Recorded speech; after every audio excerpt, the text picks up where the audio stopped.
हम लोग सोफ़ा में बैठे थे, उसके बाद सडनली अर्थक्वेक हुआ। उसके बाद हम लोग सब नीचे आ गए थे और बहुत सोफ़ा बहुत ज़ोर से हिला था। उसके बाद फ़ैन भी हिल रहे थे और टेबल में बॉटल भी रखा था, वो भी गिर गया था। तो उसी की वजह से हम लोग नीचे भी आ गए और डर के मारे सब लोग इधर ही है। तो बहुत ही भयानक हुआ था। 4.9 था। तो अभी देखते क्या होता है। আমরা বসে সবাই গল্প করছিলাম। তো গল্প করতে করতে হঠাৎ দেখলাম যেন সোফা ধরে কেউ কাঁপিয়ে দিল। তো সবাই বসা আছি, এত মানে ভয় লেগে গেল, তখন বলছে ভূমিকম্প হচ্ছে, তিনজনই চিৎকার করে উঠেছি। তারপরে সবাই মিলে নিচে নেমে আসলাম। নিচে নেমে এসে এখন তো যাই হোক সবাই এখন মোটামুটি বলছে, নিচেও অনেক লোক আছে, তারাও বলছে যে হ্যাঁ ভূমিকম্প হয়েছে। 5 তীব্রতা 5।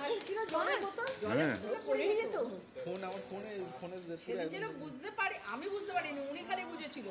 আর আজকে তিনজনই বুঝতে পেরেছি।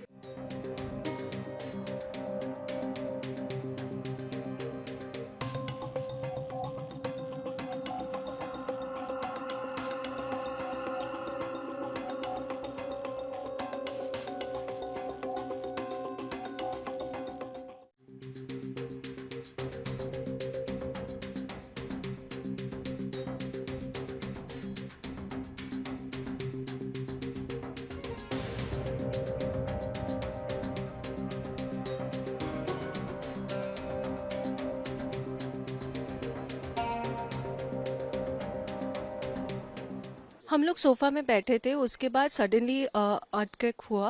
उसके बाद हम लोग सब नीचे आ गए थे और बहुत सोफ़ा बहुत ज़ोर से हिला था। उसके बाद फ़ैन भी हिल रहे थे और टेबल में बॉटल भी रखा था, वो भी गिर गया था। तो उसी की वजह से हम लोग नीचे भी आ गए और डर के मारे सब लोग इधर ही है। तो बहुत ही भयानक हुआ था। 4.9 था। तो अभी देखते क्या होता है। আমরা বসে সবাই গল্প করছিলাম। তো গল্প করতে করতে হঠাৎ দেখলাম যেন সোফা ধরে কেউ কাঁপিয়ে দিল। তো সবাই বসা আছি, এত মানে ভয় লেগে গেল, তখন বলছে ভূমিকম্প হচ্ছে, তিনজনই চিৎকার করে উঠেছি। তারপরে সবাই মিলে নিচে নেমে আসলাম। নিচে নেমে এসে এখন তো যাই হোক সবাই এখন মোটামুটি বলছে, নিচেও অনেক লোক আছে, তারাও বলছে যে হ্যাঁ ভূমিকম্প হয়েছে। 5 তীব্রতা 5।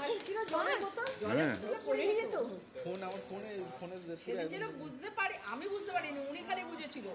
আর আজকে তিনজনই বুঝতে পেরেছি।